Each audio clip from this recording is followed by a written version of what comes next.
வணக்கம் தேவ பிள்ளைகளே. பென்னியின் அவர்கள் எழுதிய பரிசுத்த ஆவியானவரே உமக்கு காலை வந்தனம். அத்தியாயம் 6. ஆவி ஆத்மா சரீரம். சாத்தான் என்றும் கொடிய வஞ்சகன். நம்பக்கூடாத ஒரு காரியத்தை செய்திருக்கிறான். பரிசுத்த ஆவி என்பது ஒரு தனிப்பட்ட சக்தி அல்லது ஒரு தூண்டுதல் மட்டுமே என்ற எண்ணத்தை உலகமெங்கும், ஏன் அர்ப்பணித்து ஊழியம் செய்யும் நற்செய்தியாளர்களிடமும் பரவ செய்து அதை நம்பும்படியாக செய்துவிட்டான். பரிசுத்த ஆவியானவரின் உண்மையான அசைவாடுதலையும் ஆழ்தத்துவத்தையும் நீங்கள் அறிந்து கொண்ட மறு வினாடியே உங்கள் வாழ்க்கை தலைகீழாக மாறி மறுரூபம் அடையும் என்பது அவனுக்கு நன்றாக தெரிந்த உண்மை. ஆகவேதான் வஞ்சகமான ஏமாற்றும் வேலைக்கு அவன் முதலிடம் கொடுத்து அதை திறம்பட செய்தும் வருகிறான். சரித்திரத்தை திரும்பி பாருங்கள். ஒவ்வொரு பெரிய எழுப்புதலும் ஆவியானவரை பற்றி புதியதொரு வெளிப்படுத்தலுடன் இணைந்துதான் இருக்கும். மார்ட்டின் லூதர் கூட அவர் மூலமாக எழுந்த பெரிய புரட்சி ஆவியானவரின் கிரியையினால் என்று கூறுகிறார். வேதாகமத்தில் அவருக்கு கலாத்தியர் நிருபம் மிகவும் பிரியமானதென்றும் அதற்கு காரணம் அந்த நிருபத்திலுள்ள ஆவிக்கேற்றபடி நடந்து கொள்ளுங்கள், அப்பொழுது மாமிச இச்சையை நிறைவேற்றாதிருப்பீர்கள் என்று வசனந்தான் என்றும் கூறுகிறார். கலாத்தியர் 5:16. ஆனால் இன்று ஆவிக்கேற்றபடி நடப்பது என்றால் என்ன என்பது அநேகருக்கு தெரியவில்லை. இந்த வார்த்தையின் மூலப்பொருள் ஒன்றாக இருப்பது, இசைந்திருப்பது, தொடர்பு கொள்வது, ஐக்கியம் கொள்வது என்ற பொருட்களுடையது. ஆவியில் நிறையும் சபையிலுள்ள மக்கள் கூட என்னை பார்த்து, நான் ஆவியுடன் பேச வேண்டும் என்று எதிர்பார்க்கப்படுகிறேனா என்ற கேள்வியை கேட்டதும் நான் ஆச்சரியத்தினால் ஸ்தம்பித்து போனேன். சமீப நாட்களில் சரித்திர பிரசித்தி பெற்ற பெந்தகோஸ்து சபையொன்றில் செய்தி கொடுக்க என்னை அழைத்திருந்தார்கள். நீங்கள் தான் பரிசுத்த ஆவியானவரை மீண்டும் கண்டுபிடித்தவர்கள், ஆனால் நீங்கள் அவரை ஒரு கூட்டு கைதியாக்கி விட்டீர்கள் என்று கூறியதை கேட்டு அவர்கள் அதிர்ச்சியடைந்தார்கள். நான் விளக்கி கூறினேன், கத்தோலிக்கர் அல்லது பாப்டிஸ்ட் சபையினர் பரிசுத்த ஆவியை பெற்றுக்கொள்ள முடியாதவர்கள் என்று நீங்கள் எண்ணியிருந்தீர்கள். ஆனால் உங்களுடன் நான் ஒரு புதிய செய்தியை பகிர்ந்து கொள்ள விரும்புகிறேன். அவர் உங்களது வேலியை தாண்டி குதித்து புனித மைக்கேல் ஆலயத்திற்குள்ளும் ஐக்கிய மெத்தடிஸ்ட் முதல் பாப்டிஸ்ட் ஆலயம் போன்ற ஆலயங்களுக்குள்ளும் கூட நுழைந்து விட்டார். கோடிக்கணக்கான மக்கள் பரிசுத்த ஆவியினால் தொடப்பட்டுள்ளனர். ஆனால் என்ன காரணத்திற்கோ தெரியவில்லை, திருத்துவத்தின் 3வது நபரை குறித்து எடை போடும் மதபோதகர்களால் இவ்வாறு தொடப்பட்ட மக்களின் ஆவிக்குரிய வளர்ச்சி அப்படியே குன்றிப்போகிறது. இயேசு கிறிஸ்து சபையினர் துரதிருஷ்டவசமாக நான் இப்பொழுது உங்களுடன் பகிர்ந்து கொள்ளும் பரிசுத்த ஆவியானவரை பொருட்படுத்துவதே இல்லை. இப்புத்தகத்தை இன்னும் தொடர்ந்து படிக்கிறீர்களானால் உங்களுக்கு பரிசுத்த ஆவியானவரை அறிய வேண்டும் என்று தனிப்பட்ட பசியும் ஆர்வமும் இருக்கிறதென்பதை நான் நன்கு அறிவேன். நிச்சயமாக ஒரு நாளில் நீங்கள் ஆவியினால் நிறைந்து அவரை மறக்க முடியாத விதமாக நேருக்கு நேராக சந்திக்கத்தான் போகிறீர்கள். ஆனால் அவரை ஆழமாக அறிந்து கொள்ளும் அறிவு ஒரே இரவில் வந்துவிடுவதில்லை. என்னை பொறுத்தவரையில் அவரது வழிநடத்துதலும் வேதாகம விளக்க வெளிப்பாடுகளும் வருடங்களாக படிப்படியாக பெற்றுக்கொண்டவை. நான் இன்றும் கற்றுக்கொண்டுதான் இருக்கிறேன். கர்த்தத்துவம். பிதா, குமாரன், பரிசுத்த ஆவியானவரை பற்றி நான் பெற்றுக்கொண்ட முற்றிலும் புதுமையான காரியத்தை நான் உங்களுடன் பகிர்ந்து கொள்ள விரும்புகிறேன். தேவன் நித்திய ஆவியாய் இருக்கிறார். அவர் ஒரு வரம்புக்குட்பட்ட உருவம் உள்ளவர் அல்ல. அவர் அடிக்கடி மனித உருவங்கள் மூலமும் மனித குணாதிசயங்கள் மூலமும் தம்மை வெளிப்படுத்துகிறார் என்று நான் கற்றுக்கொண்டேன். பிதாவாகிய தேவன். கடவுள் காலங்காலங்களில் மனிதனுக்கு காட்சியளிக்கும் வழிகள் யாவை? கிமு 593ஆம் ஆண்டு எசேக்கியேல் கடவுளை தரிசித்த போது அவரை ஜீவன்களின் தலைகளிலுள்ள மேலுள்ள மண்டலத்தின் மீதில், அதாவது ஜீவன்களை ஆண்டவரை சூழ்ந்துள்ள மகிமையான மண்டலத்திலிருந்து பிரிக்கிற ஒன்று மண்டலத்தின் மீது வீற்றிருக்கிறவராக காண்கிறார். அவர் நீல ரத்தினம் போல் விளங்கும் ஒரு சிங்காசனத்தின் சாயலும், அந்த சிங்காசனத்தின் சாயலின் மேல் மனுஷ சாயலுக்கு ஒத்த ஒரு சாயலும் இருப்பதாக கூறுகிறார். எசேக்கியேல் 1:26. பிதாவாகிய கடவுளின் தோற்றம் ஒரு மனுஷ சாயலுக்கு ஒத்த சாயல் என்கிறார்.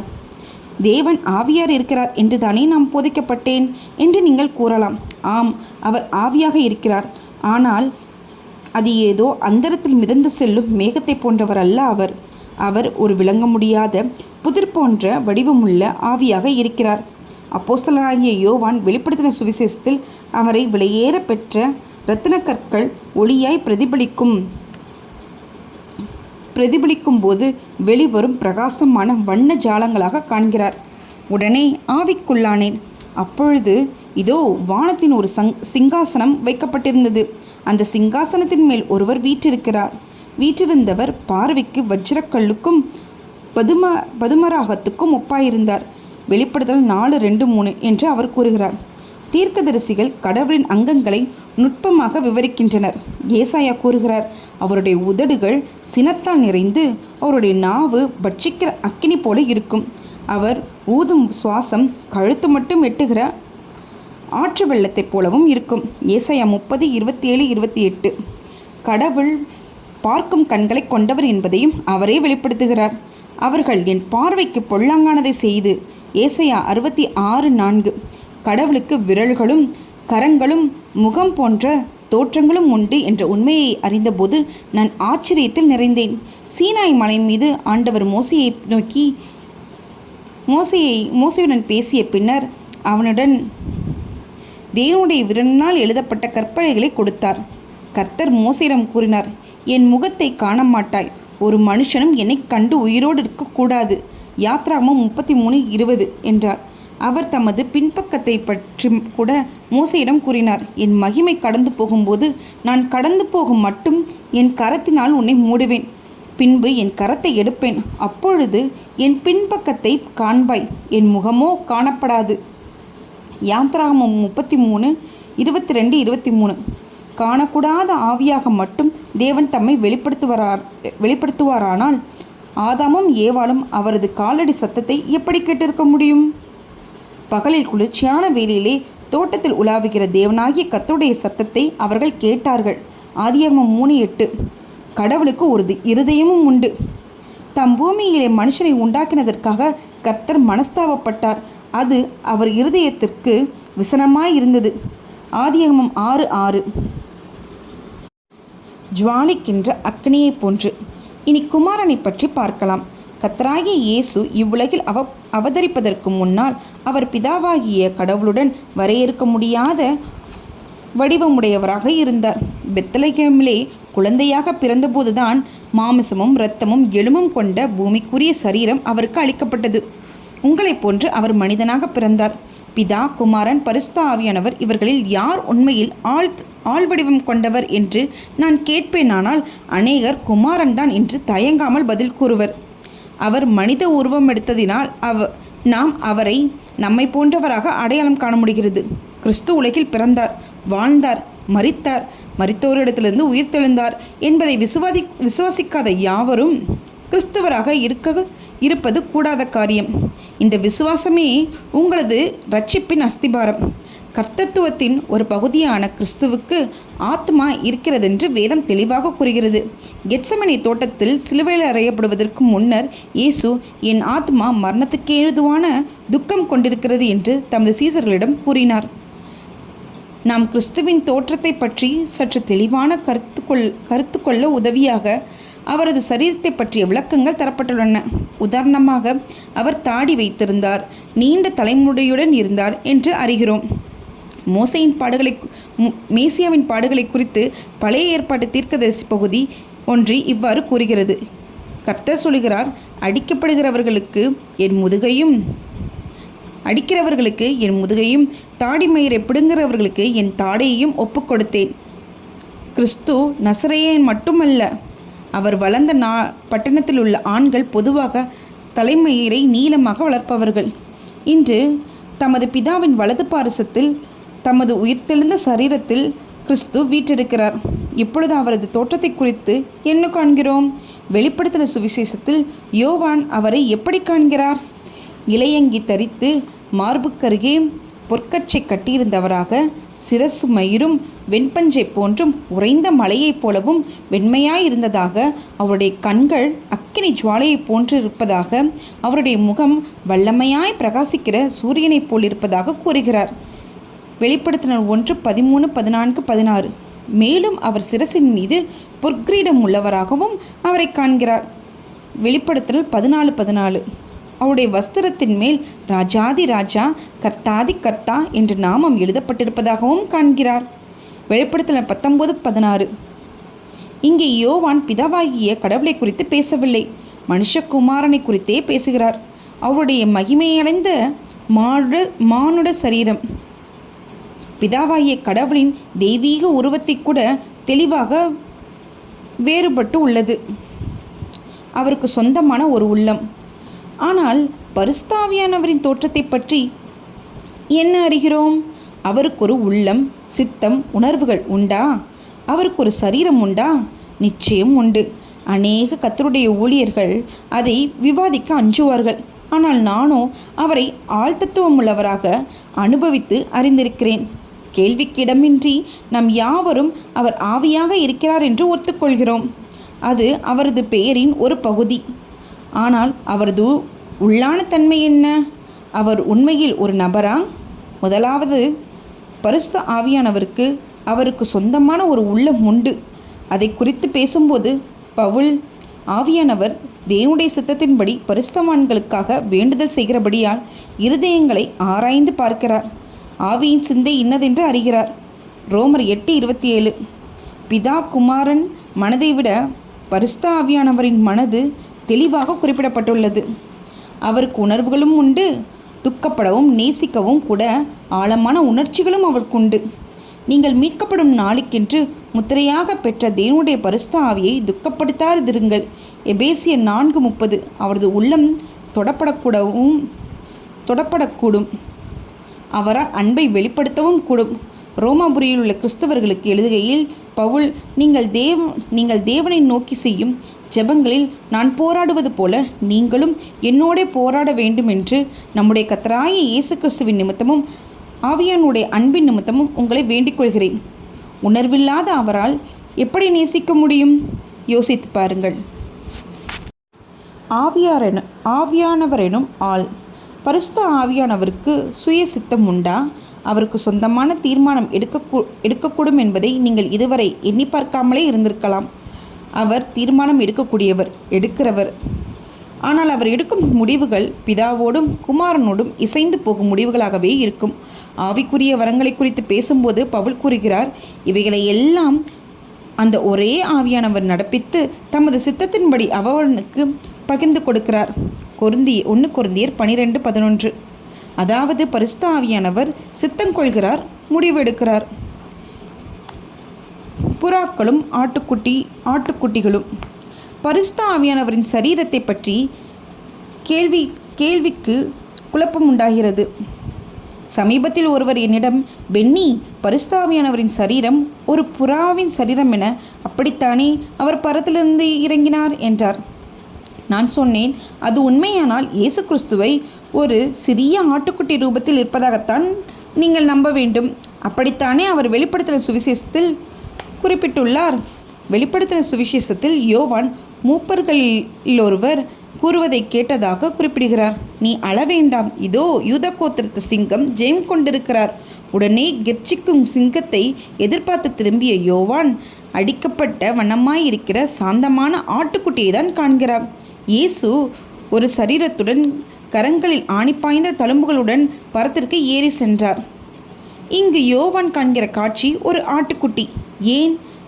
அந்த ஆட்டுக்குட்டி கடவுளின் ஆட்டுக்குட்டியாக இயேசுவை குறிக்கும் சின்னமே. இயேசுவானவர் ஞானஸ்நானம் பெற்று கரையேறியவுடன் பரிசுத்த ஆவியானவரை கண்டார். வானம் அவருக்கு திறக்கப்பட்டது. தேவ ஆவி புறாவைப் போல இறங்கி தம்மேல் வருகிறதை கண்டார். எப்படி குமாரனையும் பிதாவையும் காண முடியுமோ அப்படியே பரிசுத்த ஆவியானவரையும் காண முடியும். அவர் அழகான புறாவைப் போல இறங்கி வந்தார் என்பதினால் அவருக்கு பரலோகத்தில் புறாவாக பறந்து கொண்டிருக்கிறார் என்று அர்த்தமில்லை. அதே போன்று இயேசுவானவரும் ஆட்டுக்குட்டியாக பரத்தில் சுற்றித் திரிவது இல்லை. வெளிப்படுத்தின சுவிசேஷத்தில் ஆவியானவர் எரிந்து கொண்டிருக்கும் 7 அக்கினி தீபங்களாக குறிப்பிட்டுள்ளார். மத்தேயு சுவிசேஷத்தில் அவர் புறாவாக இறங்கி வந்தார் என்றானால் 7 தீபங்களும் 7 தனித்தனி நெருப்பு துண்டுகளாக விளங்கும் சரீரத்துடன் அவர் இறங்கி வந்தார் என்று கூற முடியுமா? அவர் 7 விளக்குகளும் அல்ல, புறாவும் அல்ல. ஆட்டுக்குட்டி, புறா, விளக்கு இவை யாவும் சின்னங்களே. இவை சரீர உருவத்தை குறிப்பிடுபவை அல்ல. கேட்பதும் பேசுவதும் பார்ப்பதும். பரிசுத்த ஆவியானவருக்கு காதுகளோ வாயோ இல்லாதிருந்தும் அவர் நம்முடன் தொடர்பு கொள்ளக்கூடியவராய் இருக்கிறார் என்று வேதம் நமக்கு திட்டமாய் கூறுகிறது. நாம் கேள்விப்பட்டவைகள் யாவையும் சொல்லி யோவான் 16:13. நாம் அவருக்கு செவி கொடுக்க அழைக்கப்பட்டிருக்கிறோம். ஆவியானவர் சொல்லுகிறதை காதுள்ளவன் கேட்க கடவன். என்னை போன்ற கண்கள் அவருக்கு இல்லாவிடினும் அந்த ஆவியானவர் எல்லாவற்றையும் தேவனுடைய ஆழங்களையும் அறிந்திருக்கிறார். சிருஷ்டிகளாகிய நீங்கள் காதுகளையும் வாயையும் கண்களையும் உடையவர்களாய் இருக்கும்போது, சிருஷ்டிக்கப்பட்டிருக்கும்போது சிருஷ்டிகராகிய பிதா, குமாரன், ஆவியானவராகிய கடவுள் கேட்கவும் புரிந்து கொள்ளவும் பேசவும் கூடியவராய் இருப்பது எதிர்பார்க்கக்கூடிய சாதாரண விஷயம்தானே? சரீர வடிவங்களுக்குட்பட்டு அதன் மேல் தமது பிரசன்னத்தை பரிசுத்த ஆவியானவர் நமக்கு காண்பிக்கிறவராய் இருந்த போதிலும் அவர் வரையறைக்குட்படாது எங்கும் நீக்கமற நிறைந்திருக்கக்கூடியவராய் இருக்கிறார் என்பதையும் நாம் திட்டமாக நம்புகிறேன். இதை தேவ ஆவியானவர் ஜனத்தின் மேல் அசைவாடி கொண்டிருந்தார் என்ற வசனத்தின் மூலம் நமக்கு தெளிவுபடுத்துகிறது. ஆவியானவரது தோற்றத்தை குறித்து வேதம் நமக்கு எதுவுமே கூறவில்லை. பிதா தம்மை எவ்வாறு வெளிப்படுத்தினார் என்று ஓரளவு குறிப்பிடப்பட்டுள்ளது. கிறிஸ்துவை பற்றி வர்ணனை கொஞ்சமாவது தரப்பட்டுள்ளது. ஆனால் பரிசுத்த ஆவியானவர் தம்மை நமக்கு எவ்விதத்திலும் வெளிப்படுத்தி காண்பிக்கிறார் என்பதை குறித்து தெளிவான விளக்கம் வேதாகமத்தில் காண்பிக்கப்படவில்லை. சில சமயங்களில் அவரை பார்க்க முடிந்தாலும் கேட்க முடிவதில்லை. கேட்க முடிந்த நேரங்களில் அவரை பார்க்க முடிவதில்லை. ஆயினும் அவர் விரும்புகிற வண்ணமாக ஏதாவது ஒரு வகையில் இந்த நேரத்திலும் தமது பிரசன்னத்தையும் தாம் தர விரும்பும் செய்தியையும் உணர்த்தி விடுகிறார். மிக தெளிவான உருவ ஒற்றுமை. பிதாவாகிய கடவுள் சில வேளைகளில் என்ன தோற்றத்தில் காணப்படுகிறார்? தெளிவாக காணக்கூடியதாக சரீர உருவம் கொண்டு அவர் தோன்றாவிட்டாலும் இயேசுவானவர் உலோகத்தில் காணப்பட்ட உருவத்திலேயே பிதாவானவரும் தோன்றக்கூடும் என்று நான் நம்புகிறேன். உண்மையில் அநேக தெய்வீக குணாதிசயங்கள் கர்த்தரின் சாயலில் படைக்கப்பட்ட மனிதனின் தன்மைகள் மூலமே சிறப்பாக வெளிப்படுகின்றன. எபிரேயர் நிருபம் கிறிஸ்துவை அவருடைய மகிமையை பிரகாசமும் அவருடைய தன்மையின் சொரூபமாய் இருந்து என்று வர்ணிக்கிறது. என்னால் இவற்றையெல்லாம் தொகுத்து பார்த்து ஒரு முடிவுக்குத்தான் வர முடிகிறது. அதாவது இயேசுவை பார்க்கும்போது பிதாவை காண்கிறோம்.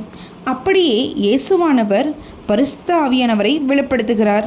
ஆகவே இயேசுவை நோக்கி பார்க்கும்போது நீங்கள் ஆவியானவரையும் பார்க்கிறீர்கள். எப்படியும் ஒரு நாளில் நீங்களும் நானும் இக்காரியங்களை குறித்து திட்டமாக அறிந்து கொள்ளத்தான் போகிறோம். நீங்களும் அந்த ராஜ்யத்திற்கு வர திட்டமிட்டிருக்கிறீர்கள் அல்லவா?